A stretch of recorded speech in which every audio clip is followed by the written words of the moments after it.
Benoît Dutrisac. Sacramouille que c'est bon. Dutrisac. Bon, c'est fait. L'Assemblée nationale du Québec a adopté le projet de loi numéro 84, mesdames et messieurs.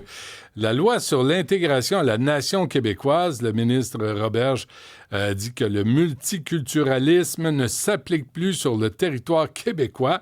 Il est avec nous. Il est aussi, en passant, ministre de la langue française, ministre de l'immigration, la francisation de l'intégration. Monsieur Roberge, bonjour.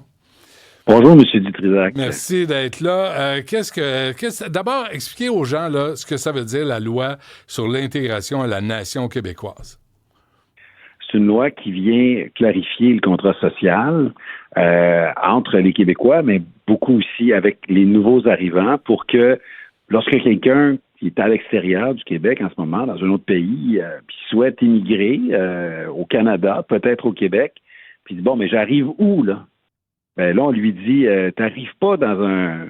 Le Québec, là, c'est pas une province qui parle français. Là. Le Québec, c'est une nation à part. On clarifie ça. On est une nation. On a notre culture commune, propre. On a notre langue commune, c'est le français. On a des valeurs qui sont pas négociables. Par exemple, l'égalité homme-femme. On a un modèle où la laïcité, c'est important. Et ce contrat social-là, on le clarifie, il n'était pas défini avant. Là, on le clarifie, ça va être clair et net. Après ça, on va dire, ben, si ça, là, ça te plaît, ben, bienvenue, tu peux venir ici. Ouais. Sinon, ben, c'est pas nécessaire, là, c'est pas une bonne idée, là. Ce serait mieux d'aller dans une autre province ou dans un autre État, mais ici, c'est ça le contrat social. Ouais, là, il y a Radio-Canada qui titre Roberge veut en finir avec le multiculturalisme. C'est quoi le lien entre les deux, là? Pourquoi Radio-Canada titre de cette façon-là? Ben, je pense que c'est un bon titre, honnêtement.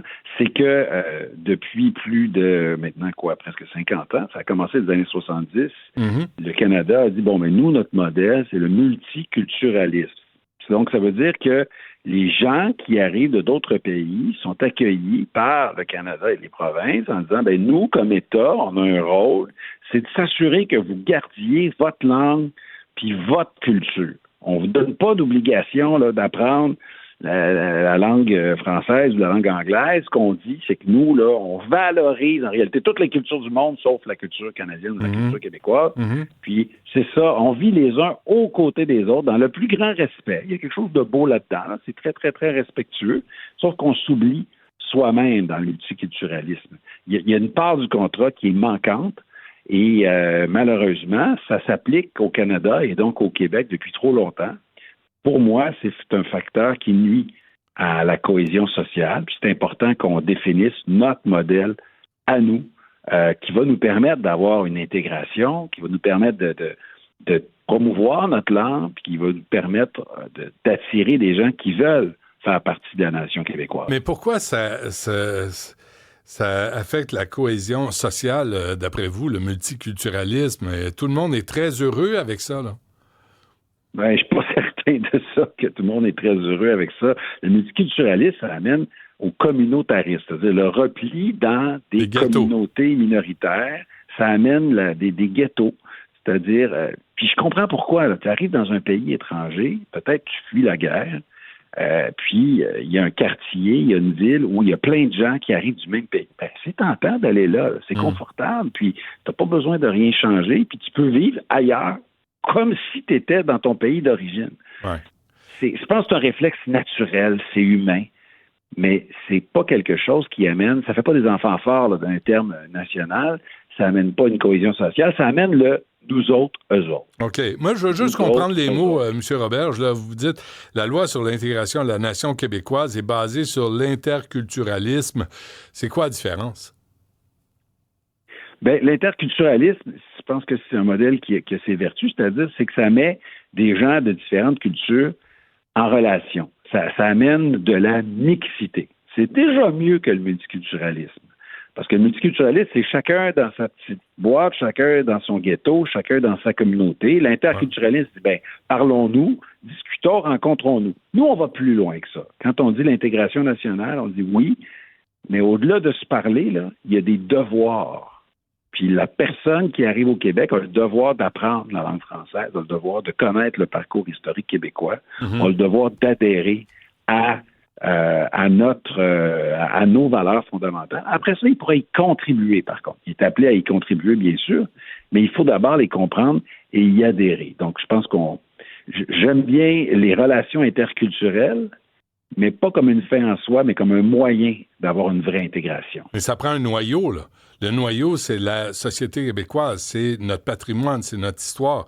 Et il faut s'accrocher à ce noyau-là. Si on s'y accroche pas, là, on tombe dans le multiculturalisme et ça n'a pas d'importance si t'es au Québec ou si t'es n'importe quel territoire sur la planète. Mais je pense que toutes les nations devraient avoir un modèle qui ressemble à l'intégration nationale avec leur langue, leur culture, leurs valeurs. Bien, certain. Parce que je pense qu'on a tout à gagner à avoir une diversité culturelle sur la planète. Je veux dire, quand je vais visiter l'Italie, je veux pas me sentir à New York. Si je vais en Espagne, je veux pas me sentir à New York ou à Toronto ou à Los Angeles. Ils ont une langue, ils ont une culture, ils ont un patrimoine, ils ont des bâtiments, ils ont un parcours. Non, mais dites-le, monsieur. C'est ça qui m'intéresse. Non, mais monsieur Roberge, dites-le. Ou à Téhéran, ou à Dubaï, tu sais, je veux dire, c'est le Québec, là. Puis la pression, moi, j'ai pas vu beaucoup de pression des Torontois sur notre culture. Ben, je vous dirais, je pense pas qu'il y a pas un dessin caché, là, mais la culture anglo-saxonne, c'est très, très, très puissant. C'est-à-dire que mais on la gère depuis longtemps. Américaine, ouais. C'est très puissant. Il faut prendre garde, il faut défendre notre langue, défendre notre culture. Puis Mathieu Lacombe est arrivé avec un projet de loi très, très intéressant dernièrement, avec la découvrabilité des contenus francophones, parce que c'est bien beau la culture québécoise, mais encore faut-il y accéder. Et puis nos jeunes ne sont plus comme vous et moi quand on était jeunes, on ne met pas ça au 10, là. Non, ils ont le choix. Ils mettent pas la télé au 10. Là, ils n'ont même pas le câble. Monsieur Robert, les jeunes adultes aujourd'hui n'ont même pas le câble. Fait qu'ils s'abreuvent de toutes les cultures sauf de la nôtre. Mais la question quiz, là, pour vous, puis y a-t-il un toaster à gagner pour monsieur Robert? On n'a pas le budget. Mais la question quiz, c'est comment allez-vous l'appliquer, ça, l'égalité homme-femme, le fait français, la laïcité de l'État? Concrètement, là, comment vous allez y arriver? Bien, ce sont des choses qui existent déjà, mais là qu'on rassemble dans un tout cohérent. Puis on va arriver avec une politique dans les prochains mois, là, d'accord? Je ne pèle pas ça là, dans un autre mandat, là, dans 1 an, 2 ans, 3 ans. Là. On va arriver avec une politique et ça touche pratiquement tous les ministères. Ça va s'appliquer dans nos CPE, dans nos écoles, dans nos cégeps, dans nos universités, dans nos municipalités, dans tous les organismes qu'on finance. Il y a beaucoup d'organismes, là, des OSBL, qui sont extrêmement importants sur le terrain. Ils font de l'accueil des nouveaux arrivants, des immigrants qui arrivent. Bien, il faut que tout le monde chante la même chanson. Nous autres, on dit, quand on finance un projet là, dans un organisme, bien, il faut que le projet soit compatible avec notre modèle d'intégration nationale. Il faut qu'on parle de la culture québécoise. Il faut que ça se passe en français. Il faut qu'il y ait de la mixité. J'ai un exemple pour vous, M. Roberge. La presse, novembre 2024. Dans la région de Montréal, 36 garderies financées par l'État ont parmi leurs critères de sélection l'appartenance religieuse ou ethnique des enfants. Ça, allez-vous arrêter de financer ces CPE caractère l'appartenance religieuse ou ethnique? Ça, c'est terminé, M. Dutrisac. Ça, c'est complètement contraire au modèle d'intégration nationale qu'on a voté hier. Ça n'arrivera plus. Là, de toute façon, ma collègue Suzanne Roy est en train d'étudier un projet de loi qui vient complètement changer des critères d'admission. Mais si elle n'avait pas déposé ce projet de loi-là, ben, il faudrait le déposer dans les prochains mois parce qu'une fois qu'on a voté notre modèle d'intégration nationale, ben, il faut que, par exemple, en famille, donc dans nos garderies, il y a des choses qui changent. Puis il y a des choses qui vont changer aussi dans d'autres ministères. Là, on va faire nos discussions à l'interne, mais ça va s'incarner dans tous les ministères puis dans toutes les institutions. Puis je pense qu'on va arrêter de s'excuser d'exister. Ouais. La ministre de la Famille, Suzanne Roy, le projet de loi imposerait que l'attribution des places se fasse selon des principes de laïcité, d'égalité, de mixité et interdit tout matériel éducatif visant à l'apprentissage d'une croyance ou d'un dogme religieux. Ça, vous êtes là-dessus, là. Vous travaillez là-dessus parce que l'endoctrinement des enfants, c'est un réel problème. Exactement. On est là-dessus, puis il y a une cohérence là, quand on dit des fois au gouvernement, les gens disent « Ouais, la main gauche ne parle pas à la main droite, ils travaillent en silo ». Bien là, pas du tout. Là. Suzanne Roy et moi, on est avancés dans nos 2 projets de loi respectifs en même temps. Okay. On est dans la même formation politique, puis à la CAQ, on a décidé d'avancer là de manière simultanée dans la même direction. Donc, pendant que je faisais le modèle général qui va s'incarner partout, elle a piloté son projet de loi pour être sûr d'avoir une espèce de ségrégation, d'arrêter la ségrégation dans la garderie. Ça n'a pas de sens de dire, tu peux venir dans le CPE financé par l'État, mais seulement si tu es d'origine de tel pays ou seulement si tu crois à tel Dieu. Ça n'avait aucun sens. Non, ça n'a pas d'allure. Allez-vous arrêter le financement des écoles religieuses dans ce sens-là?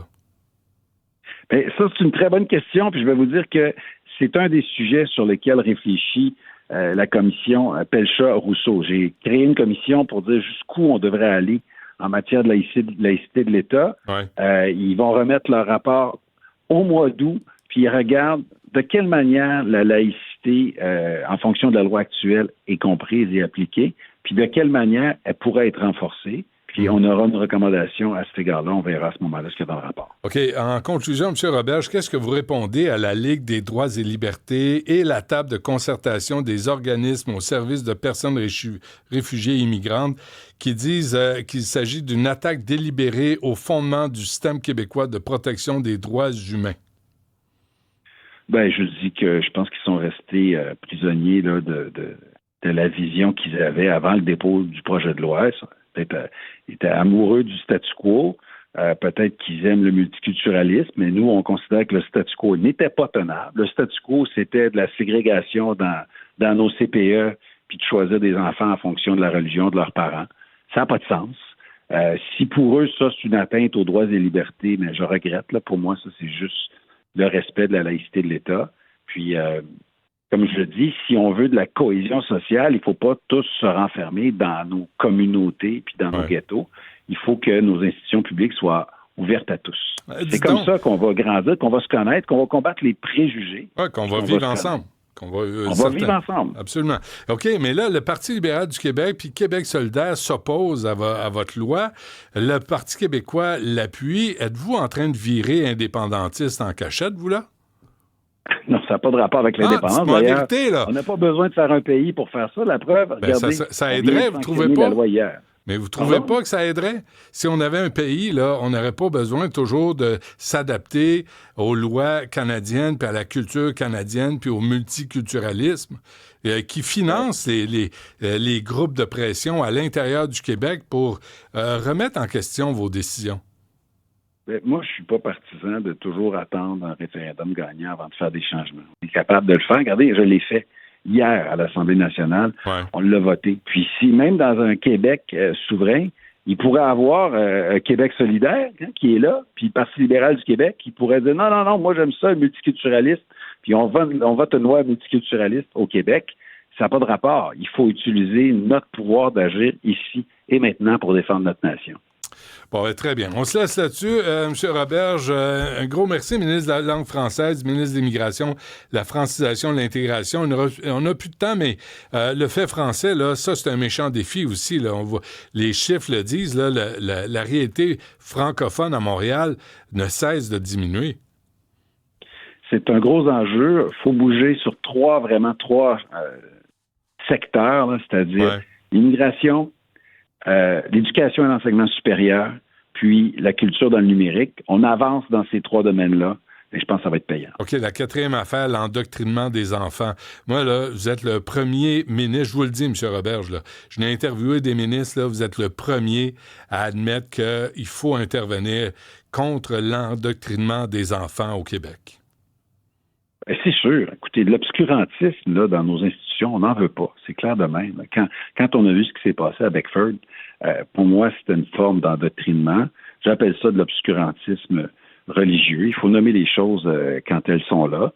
Puis, j'ai mandaté le comité Pelcha-Rousseau sur la laïcité pour qu'il vérifie là, les tentatives d'influence religieuse dans nos institutions.